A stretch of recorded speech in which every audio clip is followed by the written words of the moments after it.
Isipin mo ang isang demonyong may pakpak. Ang lawak ng kanyang mga pakpak ay kasing lapad ng isang maliit na eroplano. Ang kanyang manipis na pakpak ay pumapagaspas na may tunog na parang malayong kulog.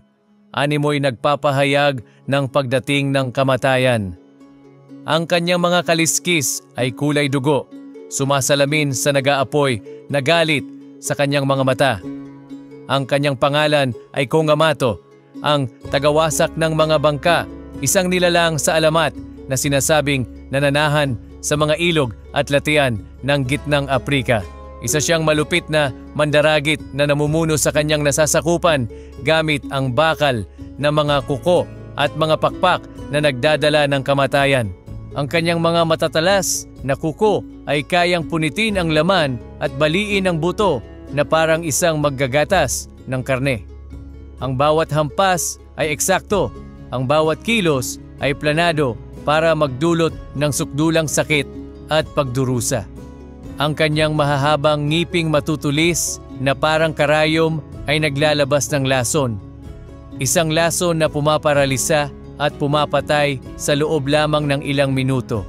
Iniiwan ang kanyang mga biktima na gumagapang sa sakit bago tuluyang lamunin ng kadiliman.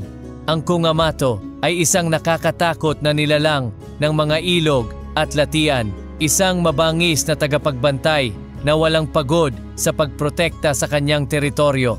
Ang mga bangka ay natutumba sa lakas ng kanyang mga pakpak. Ang mga sakay nito'y natatapon sa madilim na tubig upang kainin ng gutom na mga buhaya o hinuhuli mismo ng Kongamato upang maging pagkain ng kanyang nakakatakot na mga anak. Ang mga mangingisda ay nawawala ng walang bakas. Ang kanilang mga sigaw ng takot ay nilalamon ng alingawngaw ng kanyang alulong at ng ingay ng tubig na sumasalpok sa pampang. Buong mga tribo ay pinahirapan ng imahe ng nilalang na may pakpak ang kanilang mga gabi na pupuno ng bangungot at pakiramdam na sila'y pinagmamasdan. Sa bawat sandali, maaaring bumagsak ang Kongamato mula sa kalangitan at kumuha ng panibagong biktima.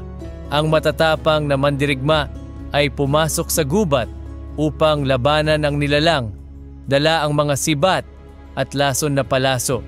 Ngunit kakaunti lamang ang bumalik upang magkwento. Ang mga nakaligtas ay bumalik na may mga pisikal at mental na pilat habang buhay na binago ng kanilang sagupaan sa demonyong may pakpak.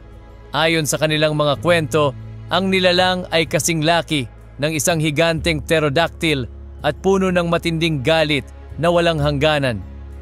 Ang Kongamato ay isang sinaunang takot na nagkukubli sa pinakamalalalim na bahagi ng gubat, naghihintay ng tamang sandali upang umatake.